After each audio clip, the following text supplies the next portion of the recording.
everyone, and welcome to Creatively Speaking. I'm President of Prince George's Artists Association, and I'd like to welcome everyone to our program. Tonight we have a guest speaker, special guest, Norman Parrish, the owner of Parrish Gallery, and also the moderator is E.L. Whitley. George Tuggle is the producer and a member of Prince George's Artists Association. He's a graphic artist.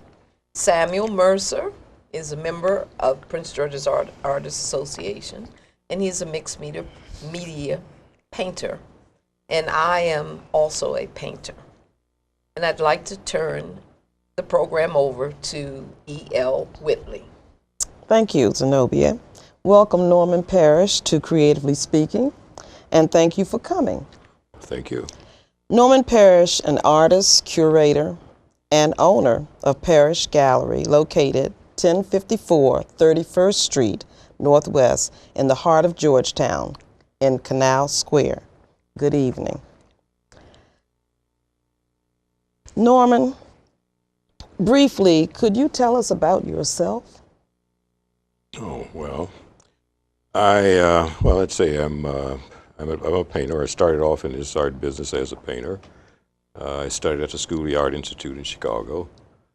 I graduated in 1960, much to my surprise. Last year, I got inducted into what they call the Half Century Club, which means that I've been in art school for about 50 years. And it was somewhat of I would say it was somewhat of an accomplishment, but at the same time, I didn't need to know those years were there. But I've spent many years in Chicago. I moved to Washington D.C. in '88, and I opened Parrish Gallery in '91. And the main reason for opening the gallery at the time was that the time in my life that I spent in Chicago, I spent many years with art fairs. Locally, we had one big show that we'd do once a year, and it was called Aesthetics, Black Aesthetics at the Museum of Science and Industry. And there weren't very many galleries around that was really doing much to help support us as artists. So I had a real struggle in Chicago before I moved here in trying to present my art. And though there were many groups, I was part of the Wall of Respect in 1967. Which became, after that, I think it gets where the Afro-Cobra movement started. Yes. We started with Afro-Cobra from there. At that time, I was busy working, raising a family, and painting, and going on with my life as a painter. And as I said, much of the time I was spend working and supporting the family, and weekends, evenings, sick leave, vacation time, whatever it was, I took time off to paint.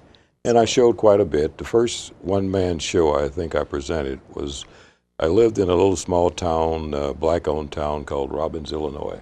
I moved there with my first son. I have 3 children. And we had a little house there that we bought, brand new house.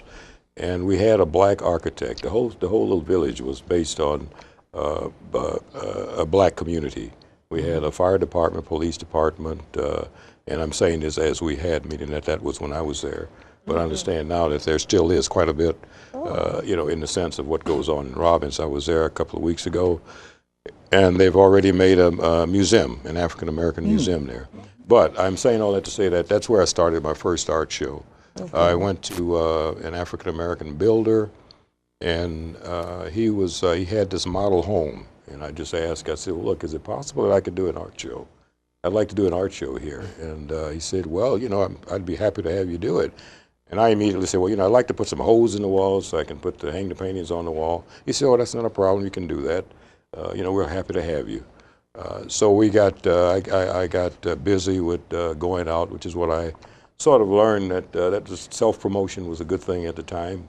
I went to every newspaper I could find, and I put a little article in there, made my own press release, which started, the community to get interested in what we were doing. And we had the opening on a Sunday afternoon, and it turned out where we had more people there than I think they'd had any other event in the city of Robbins. So it was one of those really exciting type things. Yeah. And from that, that same period of time, I'd show in banks. I went to banks and asked if I could show in their lobbies and things like that.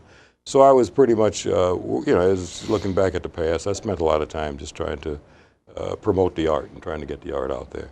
So when I came to D.C., moved here in 91, I was still doing the same thing, but I found that there were very few places that you could even, do something like that with a gallery and so forth. So someone said, Norm, why don't you open up your own gallery? I said, oh, I'm not going to do that. I'm a painter.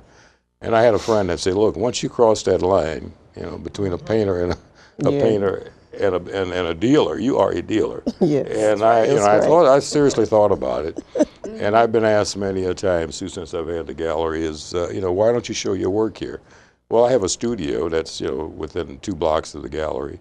And occasionally I'll show some of my work, but for the most part, I keep the work in the studio, and I keep it 2 separate things where, I'm a dealer. So that's how I'm looked upon as being a dealer.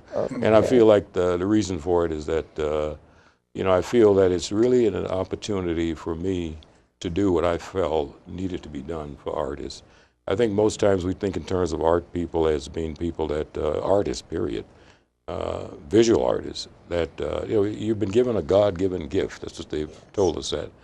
And for some reason, the connect on that is that a God-given gift means that you don't get paid for this.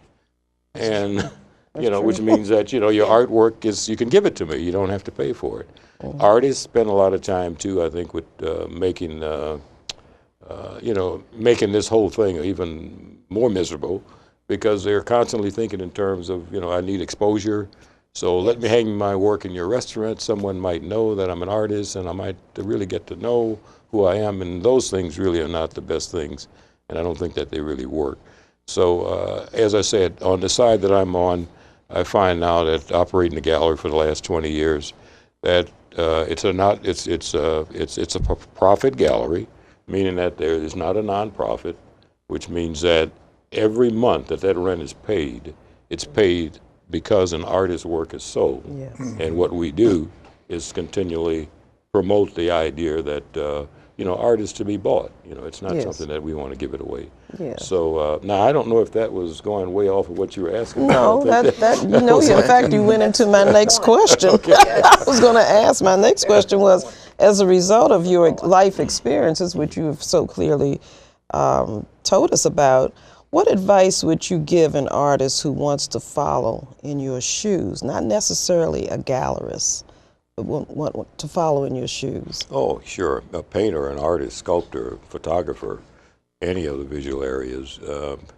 It's really about first of all committing yourself, to the talent. And I think that we all, when you start off with this thing, you have talent. One of the things that I have a little opposition to is that I've had artists that'll tell me that I've never had training, and I'm self-taught. And, I have no problem with that, because I say that all artists are self-trained and self-taught. Yes, But you don't necessarily have to say that.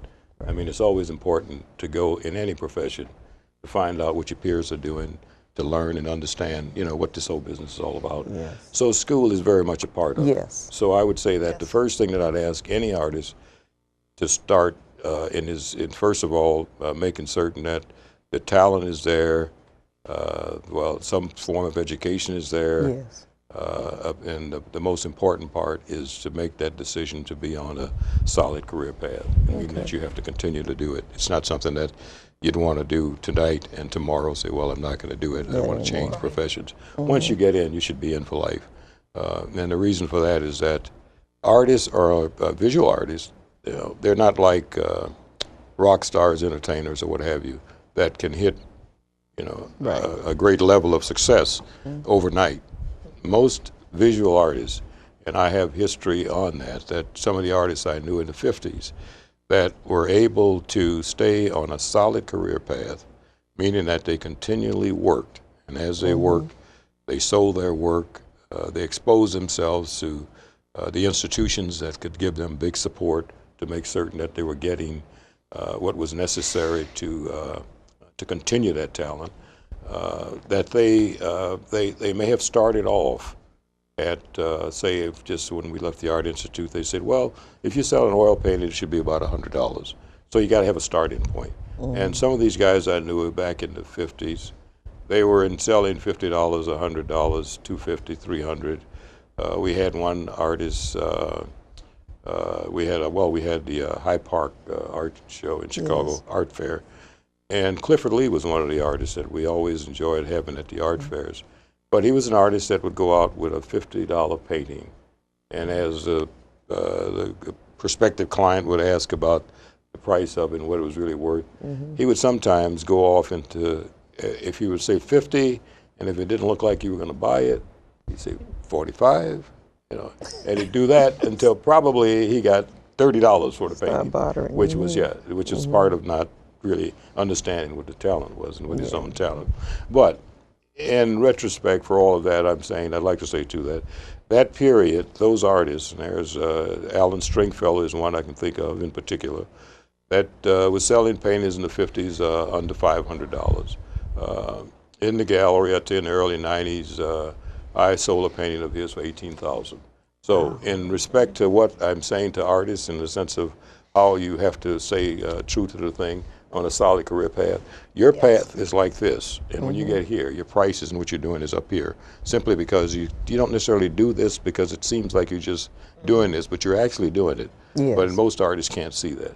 And that's one of the most destructive things to them in the sense of them having to feel that, they've got to make money right away without having to get the experience and the respect of the community and those that are paying your dues, yes, and making it all work. Becoming branded, Sure. in short. Being branded. Okay.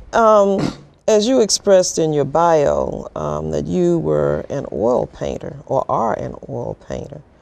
What do you think about the pros and cons of the new materials available to artists today? I think it's absolutely wonderful that they've got that opportunity to have the different types of materials. In the 50s, for the artists that were creating the abstract movement, and there were a lot of them that were in art school when I got there, and they had been there and they were leaving, but they had been in service in the Army, and they were interested in trying to create, abstract art. And the one problem they had, though, was that they didn't have good materials. So as a result of that, I tell everyone not to. I say, look, I've just about seen everything you can do, because those guys experimented really. I mean, they experimented with everything. And as a result of that, the materials weren't the best of materials.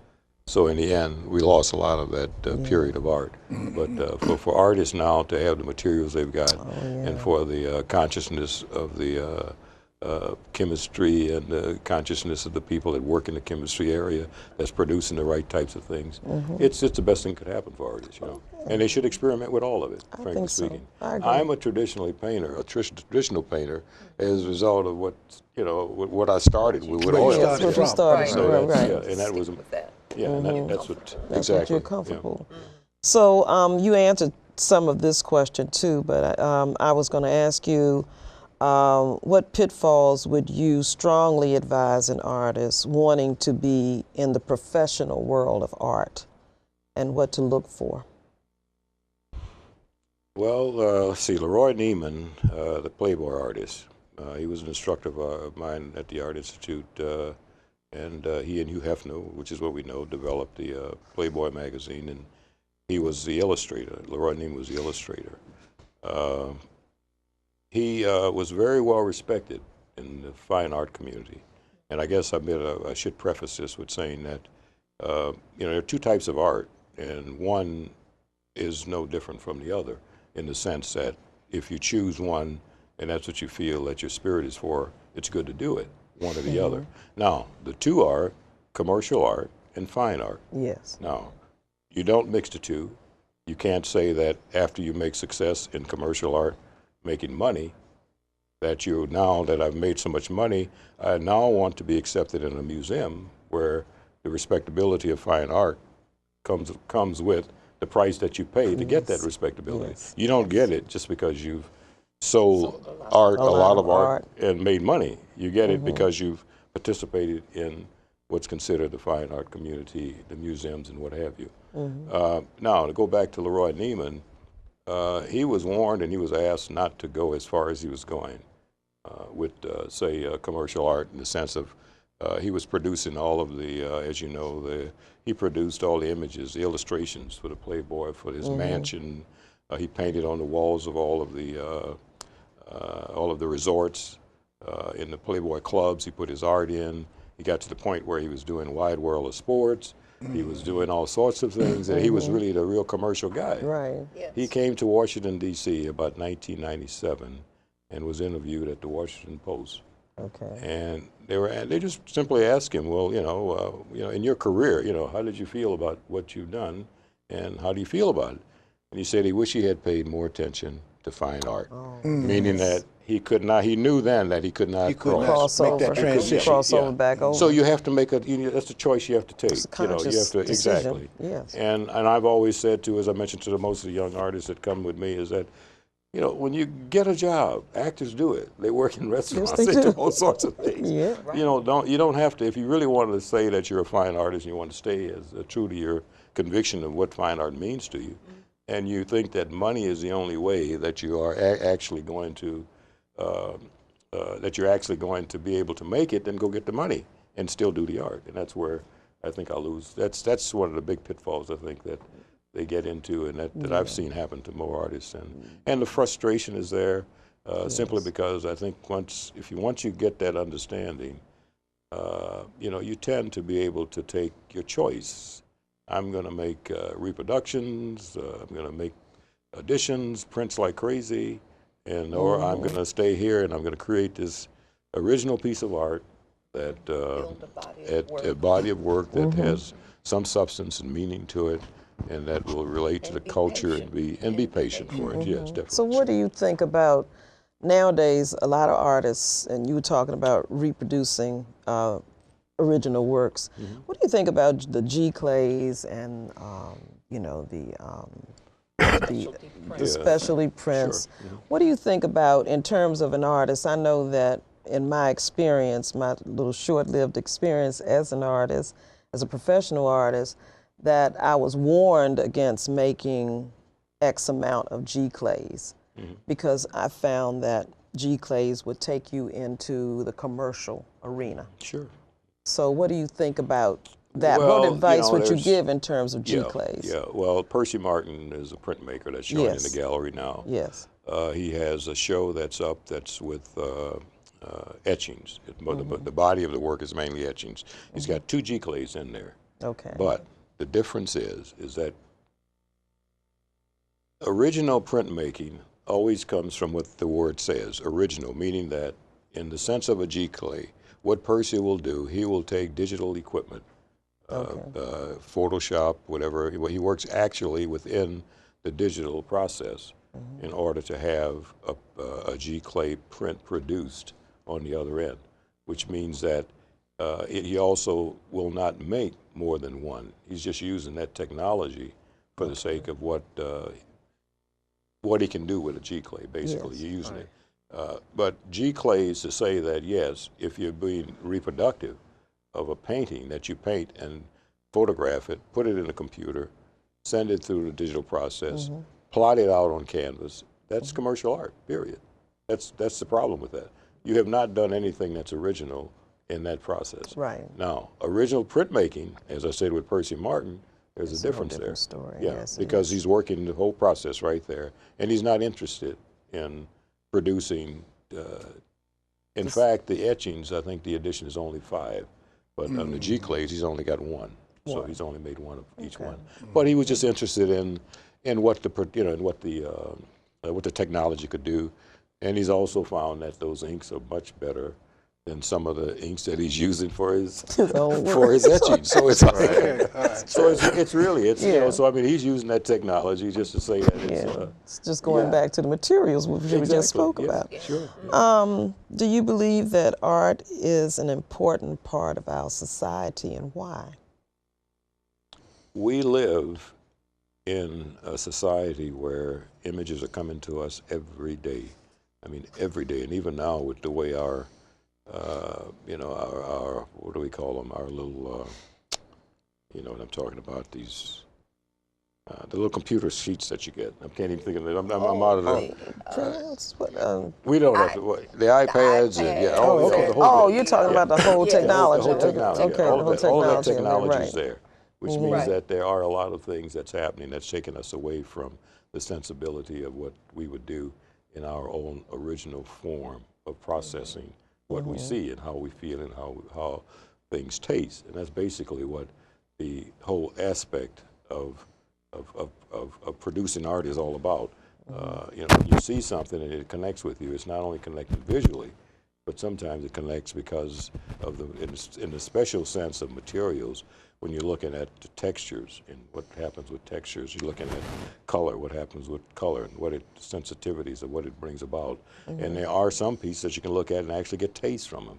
So I say Yes. these are the things that are part of all of our human experience. So an artist has a very, very important part in all of this because there are people, and we all, and as you say, I think you're talking about the one, what is it? The pre-K children. Pre-K children, yes.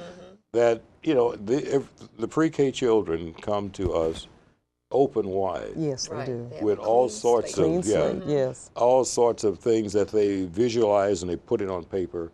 And when you see it, it's magnificent because it is. really It's is. wonderful. Yeah, it expresses something that their understanding gives. Yes. And that's what the other person that's next to it can see it and they can enjoy it. Yes. So yes, our culture requires us to have an art connection.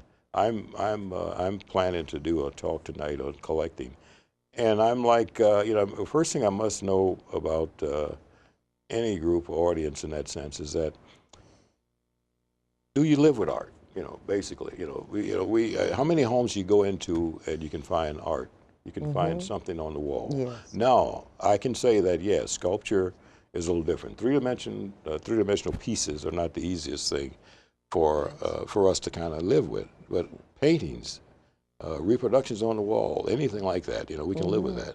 And the whole purpose of all of that is to enrich your environment, you know, Yes. as you It's live. your Joy. Exactly, gives you joy, peace, Peace. calmness, and you Yes. can also say that you don't need all that furniture. That means nothing. That's true. That's very Less is true. more. Less is more. Art. I had a friend who cleaned out her whole house, and just art is everywhere, even three-dimensional art. Sure. That means like it's just a couch and a chair and nothing else but art Exactly. after that. I have a friend who did that. I'm working on that. Yeah. Cleaning it Me out. too. Doing the same Live thing. with some of that Wall art, yes. space. I want Okay. wall space, yeah, for new pieces. Yes. So if to just go a little further, if you could be anything else, would you have still chosen art as your life's profession? I don't think I would want to do anything else. I think that I've had this thing in me about art since I was about 3 years old, and I find also that it's my life. I'm fulfilled with it. I'm happy with it. I'm satisfied, as my dad would say. You know, I have a life that I understand, that I'm living, and I'm enjoying what I'm doing. I live it, and I have no other way to say other than the fact that I would not want to change a thing. However, I did say, though, that at 3, when I was a kid, and my mother was very instrumental in helping me with, encouraging me, you know, with art. And we got to the point where she started sending me to evening school, and that was at the Art Institute of Chicago. Tuesday evenings I'd go to school in elementary school. And which I didn't know was that, you know, she had a membership out at the Art Institute. And I didn't know that at the time. I never even thought about it. That's how much interest she had in it. And I went back to visit her while I was in Chicago a couple of weeks ago, and I was visiting her, and we were sitting talking, and she had this bag. And this bag was a gift that they had given her as, you know, for her annual donation that she'd given the Art Institute, you know, in their fundraisers or what have you. And on the side of it was the Art Institute of Chicago, and she was so proud to show me that she had that bag. And in the bag now, she just had all her papers, things that she wanted, that she needed to keep, you know, that she light bill, telephone bill, all these sort of things. Okay, that was her. 99 years old, she's got all those stuff there. But she smiled at me and she picked up the bag, and I could see on it was the Art Institute of Chicago. So, but that's that's I think that's where most of my inspirations come from with her, and having to just support me in art like she's done. So, so I would not want to do anything other than that.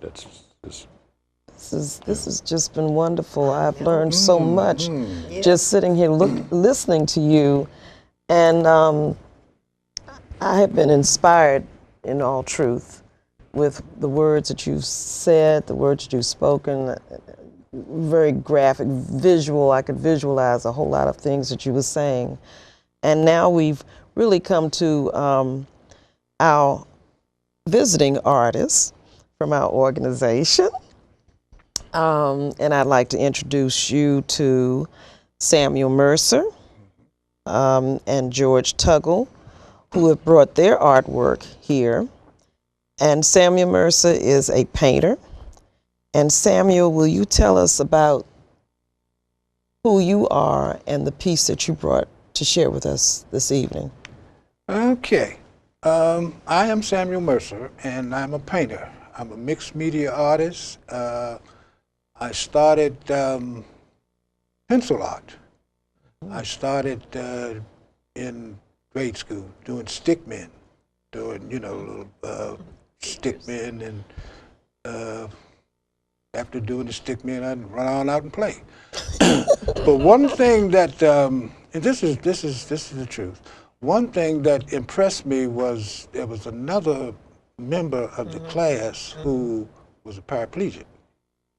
And this guy was doing that type of work, real fine. I mean, we were young kids, and he was doing shadowing and shading, and It's very intricate. very intricate. And complicated. A few people have asked me over the years, who inspired you? And I would say that this guy, Richard, inspired me to continue to stay in the art world. Of course, I went to high school. I went to junior high school. I didn't go to college. And I still had art supplies, pencils, paper. I'd go down to George F. Mute and buy supplies every now and then. And during that time, during my teenage years, I was into singing. I was into the doo-wop thing, And, that goes into, me not knowing that really somewhere down the line, I was going to become an artist. I mean, I had no idea that I would eventually get into the arts until maybe my early 20s. I came into some art supplies as a result of a friend of mine who, this person has passed on, and he was connected with the people who came from the South during the 60s, 68, down on the monument. What was that? The March on Washington? Yeah, something like that. And they called him Martin Luther King's speech. Yeah, right, yeah. And he did a lot of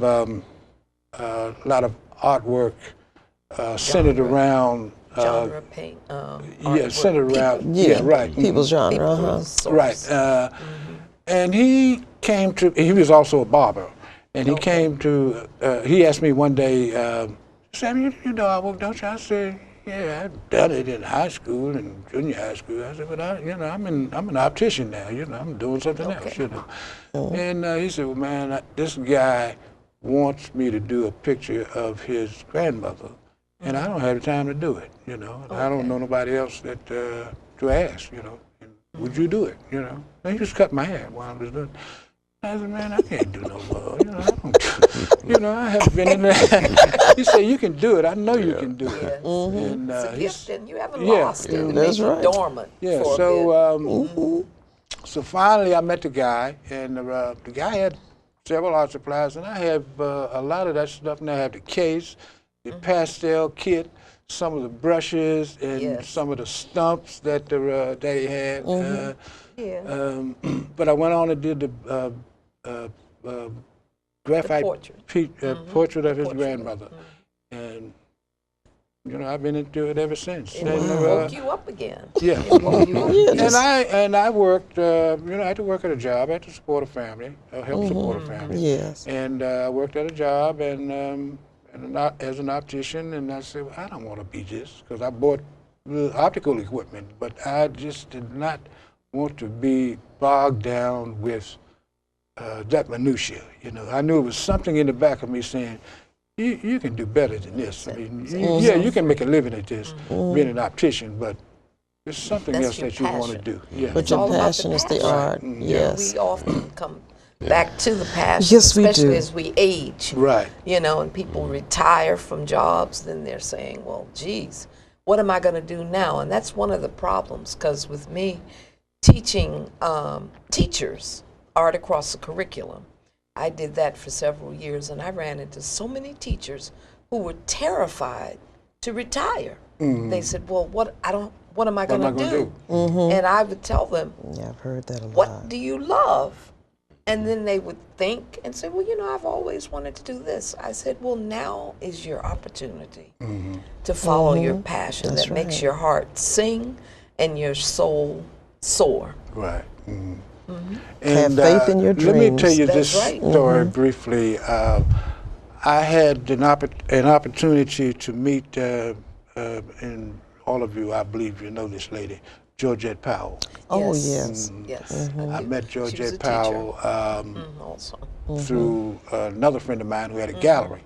And they had an art show. She was the juror of the show. And there were several people in the show. And I happened to put a piece in there, and it was a piece I got home now. It's a religious piece, you know, church scene. And she selected that as best in show, and it was a small monetary award. Yes. And I said, wow, you know, I got something here. And she encouraged me, called me pretty much every day, and we would go to Mr. Harris's gallery when he first opened up back there in the 90s, and go to the other fairs. And she was the founder of Tomorrow's World Art Center, if you remember that organization. But anyway, she gave me a lot of encouragement, and I've been, you know, steady at it ever since. And then, This- of course, you joined. Yeah, well, yeah, Yes. I joined Yes. PGAA Yes, you did. through you and And Laverne. Laverne. Yes. And you have another gift as well. You are a framer. Oh yeah, yeah, I do framing. Well, I did framing because I said, well, it's cheaper for me to do it myself. Yeah, that's right. You know, I mean, I grew up around tubes. Necessity. And, yeah, out of necessity. The mother of invention. I bought a saw and started cut my own molding, and it sort of like took a life of its own. You know, and I Yes. do not only my work, I do work for other people. But you do beautiful framing. And can you And tell us about this piece here was that's the second of No, it, this piece. He was, Go ahead. They've got it. I'm sorry. yeah. Okay. They're That's on the it. second of, I've done two pieces. The first piece, I saw those little girls somewhere, and I said, well, I'm going to take this here and, you know, artistic license and add my version to it. So what I did, the first piece was the little girls walking down the street going to church. And the reason I painted that picture was because of the little girls who got bombed in that church down in Oh, Alabama. yes, in Alabama. And that really, that was really the inspiration behind the first piece. And after I finished, I did it in pastel. After I finished it, we had a show at Charles Sumner. And I think the first or second day, one of the docents called me or called Mrs. Powell and said, and they got in touch with me somehow. And she said she wanted that piece, and I just never had a long time for that piece to, you know, stay with me.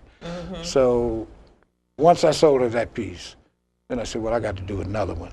and I just Okay. changed it up, and it's probably maybe I might make a series out of it, you know, an nice, ongoing very nice. series Yeah, to keep create the a memory body of of work. those girls alive. you know. Yes. That would be So you'll make awesome. it, you'll relate it to the girls and to some. Well, yeah, right. I'm Yeah. related, you know, Related through to my heart, those, yeah. yes, Right. yes. Sure. Yeah. Yeah, Yes. very good. Yeah. It's a very nice piece. What medium? That's is that? oil. This That's is oil. Okay. Very nice Another piece. oil I painter, love see? it. Yeah. Another oil painter. Yes, another oil And painter. I like, and Well, that's the thing, you know, oil painting is still number one. right. And most artists, Yes, it is. when they get into it, tend to work with oils. You know, for me, I work with oils at a very early age. And when I reached so my, did I. and back then, the oil paints were so strong. Oh yeah. And I found that after about 20 years, it started to make me sick. The smell, the linseed. Yes. And that's how I jumped from strictly oil, because I did only oil, and got into watercolor, pastel, the the other Acrylics. color Acrylic. pencils. Acrylic. Mhm. Yeah, and I just got into that.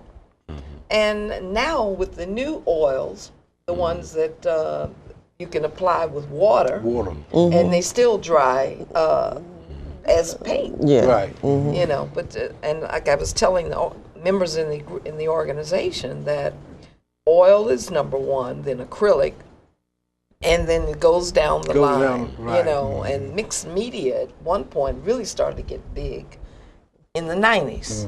You know, so George, you're sitting over there awfully quiet. Well, I'm George, it's just- his turn I now. know, Just it's your enjoying turn listening. now. It's your turn, George. Where do you want me to start? George is also an artist, and he's also a professor at Towson University. Yes. So, George, you brought a piece in to share with us.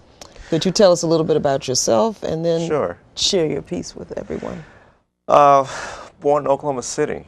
Wow. Know that? Okay. Middle of the United States. Grew Yes. up on the north side of Chicago in Evanston. Yeah. And went to undergrad school at the Kansas City Art Institute and the Art Institute of Chicago, and finished graduate school at Syracuse University. I started drawing at a very young age also. I used to copy comic books. I was one of the kids who in elementary school, you know how books had the blank page in the front and the back? I would Yes. tear it out and draw on those. And I get in trouble with the librarian all the time, you know, that sort of thing. That's a shame, George. But, you know, listening to what you were saying, a lot of it is about passion, you know, because people would ask me the same question, you know, what would I do? And my answer has been for years, it's always been the same. If I'm working at Sears, I'm going home, I'm drawing and painting. That's right. If I'm pumping gas, I'm painting. If I'm, whatever I'm doing, at the end of that workday, I'm drawing and painting. You know, there's a story that I told some friends that happened years ago when I was in college. In fact, at the Art Institute of Chicago, it was a Saturday, and I started painting in my bedroom, oil painting, at about 9 in the morning, 30 by 40 canvas. I wrestled with it, and about 12, 1 o'clock, everything started to kind of fall into place. Just a still life I had set up in my room, Yes. socks in a bowl that I made onions, and then we had French shutter doors for closets, stuff like that. About 9, 10 o'clock at night, I realized I'd had a date that I completely forgot about because, you know, when you get into the zone, You can't. you're yeah. just Right. there. That's true. You know, I'm all day trying to make it work. It finally starts to about it. work. I can't stop. You know, and you know, so there are things like that where you know there are examples of the passion. You know, there's the aesthetics of it. When I paint now, I enjoy the creaminess of the paint. Yes. You know, I enjoy the brush strokes that are left behind, the texture and everything. So it's not so much that I'm enjoying what I'm looking at, but I'm enjoying the experience of the feeling of the paint and all that. Do you often feel, which is what I kind of, and I know it happens, you know, it happens to all of us when you're working, that you may start, you know, and you're starting to paint and you're working and, you know, for a second or 2 seconds, whatever it takes, you're gone. The time is endless. Oh, Yeah. yes. Right. You, Yeah. know, nothing, you don't Goes even so think about quickly. Yeah. anything. No. You don't even know Yeah. that you're there. You don't. You know, 3 or 4 hours yeah, go you don't by even know just you're like there. that. Yeah. And then Really you quickly. do recognize it. Oh, wait, then you stand back and you look at what you've done. And Yeah. it becomes... Yeah. So There's, it's a spiritual experience too. It that- It is definitely very is. much so. Definitely is. And you know, and it's something Speaking that of that, that I find a lot of satisfaction in. I did a lot of drawing and mostly oil painting up until I graduated from college, and then I veered into the commercial art area. And that's been pretty good and pretty rewarding. But as Zenobia said, as you get older, you want to go to that place. It's like, well, what do I really enjoy doing? I like the commercial art, but I kind of miss the painting. And so probably back in 2003 or 2004, I took a portrait painting class at the School of Visual Arts in New York City. I was working at a newspaper in New Jersey at the time. And the painter, the teacher at the time, who's still there, is Marvin Madelson, who was a very successful commercial illustrator who now does these award-winning portraits in oil painting. And that was something that was a really good experience, because it was 14 Saturdays from 10 to like 4 in the afternoon. And the first 3 Saturdays, it just was not working. I just, and I called a friend. I said, I don't know if I can finish this because it wasn't falling in place. And she said, well, no, go one more Saturday. Just keep trying. And the next Saturday, it all clicked. It came back, the underpainting, the layers, Right. And, next thing you know, I'm going home with oil paint all over me. I've had a smock on, but the linseed oil is soaked through the smock to my T-shirt and everything. Right. So I'm enjoying that. It's something that I'm really, right now, because I have a full-time job teaching at Towson, and I do commercial work at NASA as a graphic artist. It affords me the time to just paint, as opposed to, well, I've got to paint I got to pay bills. So, And so I'm enjoying getting back into it, and it's like the best thing since sliced bread. That's wonderful. So. get into that. So that drawing started behind an idea that I thought, well, I might try it, and now I'm really going to push it, because that drawing, that's graphite, that's pencil, and I tend to draw with whatever's around me. So sometimes I've done drawings with just a number 2 pencil, and if I want to get darker, I'll go in with the ebony pencil. Right. But I want to do a series of drawings, probably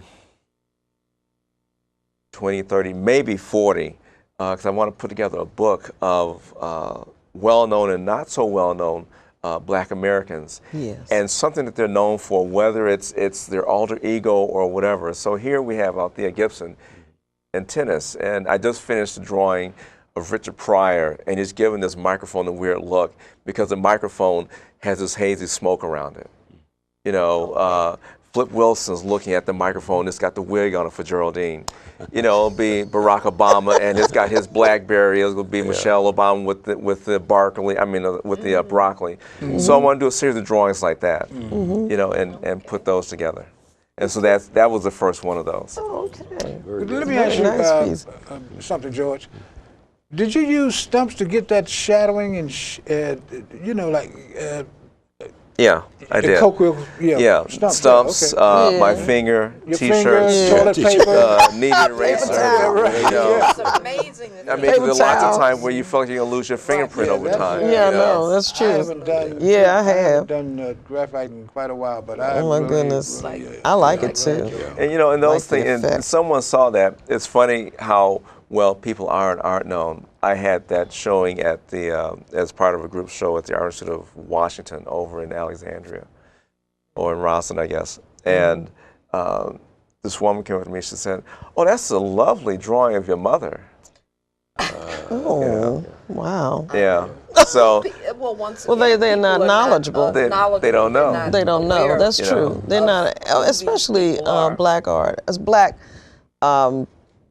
people in the world of sports Right. or any other arena, they're not aware of the history. Yes. And so Well, it's Althea was what now? That's been what? How many years? well, she was died in Gibson. Althea Gibson. Althea Gibson. Well, that's been Was it's been in some the years. 70s? So. It's over 50 years, It's been, Right. Yeah. I Yeah. met her when I was 13. She's from Nashville, Tennessee. And that's where my parents were from. And I was there and actually saw her practicing. And she came over, I'll never forget it. Well, that's and nice. I introduced myself, and she was very tall. And, she had issues with running. She had Right. polio or some type of I affliction. think I remember it. And she started running. And then she got built herself up, and she ended up playing tennis. And of Tennis, course, yeah. that requires a lot of running. She built her stamina. her And stamina, right? I drew her first because I remember years ago when I worked at the newspaper in Hackensack, New Jersey. I was living near Newark. And while there, living near Newark, she had passed away at that time. She was living in Newark. Okay. And it was a really big ordeal, especially right there Yeah. in the black 80s, community wasn't right there. No, it was in the, she passed away in the 90s. it? In the Yes, she 90s. did. I Yeah. remember. Late 90s, her she death. passed away. Yeah. No, actually, it wasn't the late 90s. No, maybe it was the 80s. It was 2000. Oh, it was in 2000. 2002 because I I moved know to she didn't Newark hear.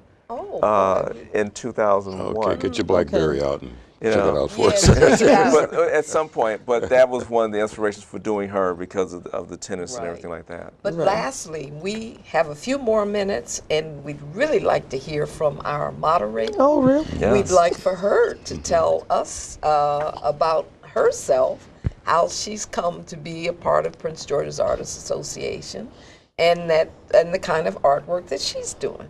Okay. My artist name, E.L. Whitley, better known as Laverne to very close friends. Well, my grandmother actually discovered me when I was at the age of 3. And I enjoyed drawing horses because my grandmother sit me in front of the TV. We had a television set. A lot of people didn't have TVs, but we had one, and their whole neighborhood looked like came to our house to look at television.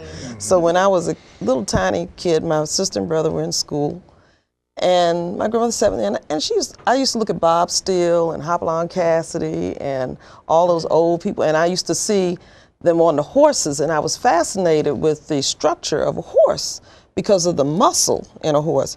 So my grandmother, I got on her nerves one day, and she sat me down at the table, and we'll just make this very quickly. She said, "Here, take this pencil and start scribbling." So I sat down at the table at the age of 3, and I remembered so vividly because I was 3, I wasn't in school yet, my sister and brother were in school. And she said, "Just start scribbling," because I was getting on her nerves. And I started drawing this horse. And I drew several of them. My grandmother came back into the room and she said, "Did you draw that?" And I was the only one in there. I said, "Yes." I thought I was in some kind of trouble because I was always getting in trouble. I can't tell you the stories that I've gotten in trouble. But I was always creative. I was always creating things. She'd give me Kleenex, and I would create dolls with Kleenex and make them animated. And so I drew this horse. They didn't have to ask me what it was. They knew exactly what it was. I did as you were saying earlier, the shading, the shadowing. I was very advanced for a 3-year-old kid. And I did my first published piece when I was in the 1st grade. They did a play called The Three Billy Goats Gruff. And they knew I had this artistic ability, so I was 6 or 7 years old, and I did the program for the play. And I had the little Billy Goats going across the little bridge, and you know, this troll under the bridge, and I had them peeping up like this and everything, and they published it. And everybody who came to the play, I wasn't in the play, but I was the artist who did the program for the play at age 6 or 7. Wow. And then I went on, and I've always had crayons. My grandmother just would inundate me with crayons and watercolor paints and, you know, little watercolors that you do. And I would just paint all the time until So now you are. now I am a surrealist. Okay. We're bringing it up. I am a surrealist, and what I believe in, and I think this is why I went into early childhood, because I like fantasy. I'm a dreamer. I have a vivid imagination, and I incorporate my dream-like imagination into my work, which makes it very surreal. I take you places that really, in some people's minds, that don't exist. And so I like to take you there, and I like to take you into, it's a very positive experience for me. Who's one of your favorite artists? My favorite artist, Salvador Dali. There you go. Salvador Dali, I was very impressed with him. I liked what he did. I liked the way he used color. I liked the way he used his imagination in his work. I read about him. He was a very well-to-do artist, and he was considered very unusual. And as you know, he just died recently. Yeah. So he was my inspiration, and then from there I just do what I do. Did you ever go to his museum? Actually, I was in Atlanta, and they had he has a museum down there, and I didn't get a chance to go because I was doing some other things as well. But no, I have not, and I feel very badly about that. Well, But I really do, because I have all the books about him, and I just Well, there'll be another opportunity. and then, of course, the for you to opportunity. go. I'm still alive, so well, the reason I was asking, because I went to his museum. He has a museum in St. Petersburg, okay. and it's a surreal experience. I'm sure. It is. If you can imagine walking into a real life version of Vincent Price, The House of Wax. Yes. You know, things are Yes. melting. Yes, that's You what know, he just- that the 3D is not I just a love it. painting, it's a Right. clock Yes. that's, you know, Just Right. melting. it's pretty nice. One of his famous pieces. Yeah, if you get a chance to go. Yeah, I highly will. I recommend mean, it, yeah. but I have huge books, and I just Coffee flip- table books. Yeah, coffee table books, and I just flip through. I read about it all, and I go back to him all the time. I don't want to mimic him. Right. Right. I don't want to. I don't do He's the a jumping off point. He's you just know, a as we jumping all off have. point for me, Our and I just artists. liked his style, you know. And he took me, I think, into a dreamlike place, places that don't really exist, and things that really don't look that way. And I like the way he just juxtaposed things, take bits and pieces of reality, Right. Yes. and he elongates them. And Well, this has really been a wonderful opportunity for all of us. And again, I appreciate Norman Parrish for taking the time out to come and sit with us and talk. And he's just really crystallizing for me as president of an organization the points that I make with the membership and the bodies of work that I Yes. want them to understand, you know, and I'm so thankful having met these artists and Laverne, we work very well and close together, and I'm looking forward to continuing, and this show, Creatively Speaking, we're going to keep moving forward, and I hope that people who are looking at this will continue to follow this program, because we're going to go across the board. We're going to do the visual artists as well as the other areas, and just stay tuned to PG Artists Association. As you can see, there's the mission statement up there, and basically we just try to be professional, competent, and patient, and do our best. yes, Thank you. And thank you. and Thank thank you. you, Thank you. thank you. Thank you, guys. Very nice Yes, being you're with you, quite too. welcome. Sure. Thank you for coming.